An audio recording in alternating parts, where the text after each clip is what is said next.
This is the Friday, October 31st, 2025 weather update.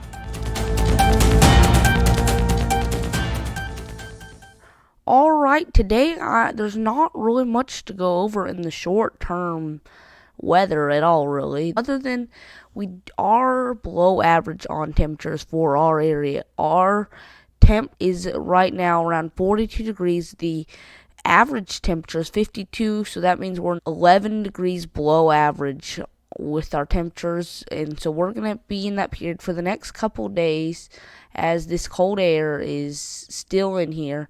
This is November 2nd, but then November 3rd we start to see a little bit more warm temperatures, and this is November 7th. I'm just going to go over all the temperatures real quick, and this is November 7th. We're seeing above average temperatures in this area, and then we're still seeing above average temperatures until we see this below average air try to make it in. It doesn't really do a whole bunch for our area. We're going to be below average, but it's not going to be that bad. And then this is when the really cold air is trying to push in, and that is going to cause some problems with severe weather possible. We could see a couple rounds of severe weather for this area here. We're not quite sure exactly what's going to happen, and it could move to our area.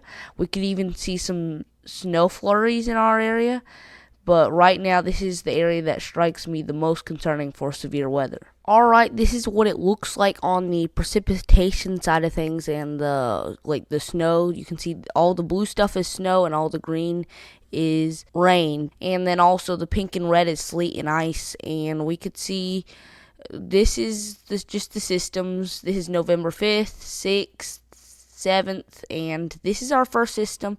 We could see a little bit of severe weather in this area.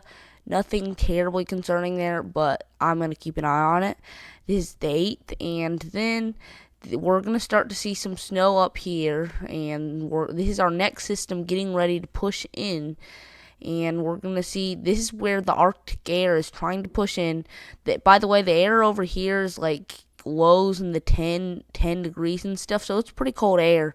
I don't think it's going to make it in the U.S., stay in the U.S. quite yet, and that's the problem. We're probably going to see a big area of this month, November, of the cold and the warm air battling, and that's going to spark off severe weather.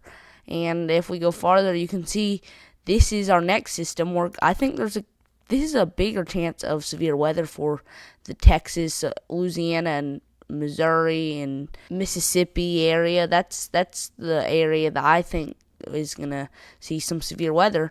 And look at this cold front. It makes it in. It doesn't bring too cold temperatures for our area, but you can see the snow is getting pretty close to our area. If we go a little farther, you can see we're actually seeing some heavy to moderate snow in the Appalachian Mountains. We're going to see some snow and maybe even ice or sleet in there. And then here is the next system getting ready to come in, and this is when the coldest air is trying to make it in. As long as we're having a battle between cold and warm air, we're going to keep seeing this constant severe weather and some snow involved with it possible. In our area, the farther this goes, the longer our area gets chances to see snow. Right now, it's looking pretty small through the middle of November. This is November 15th, by the way, and it's not that big right now. But as we go farther into November, we could have better chances for snow. And I don't mean over an inch of snow. We could actually see that, but I'm just meaning snow. And I don't know how much we'll see or if we'll see any, but this is a really interesting pattern. You can see how much precipitation we're going to see. We're going to see flooding possible with that. And this is going to be an interesting month of November. And you can just see how much snow we're seeing on this side of the 540 line, and that we're just going to keep seeing those troughs come in after that. I don't know what's going to happen after that, but this is going to be interesting November. And that is all the weather talk I have for you today. Please subscribe to my channel, turn notifications on, that way you don't miss out on any new videos, and I hope to see you on Tuesday. Goodbye. I'll see you in the next one.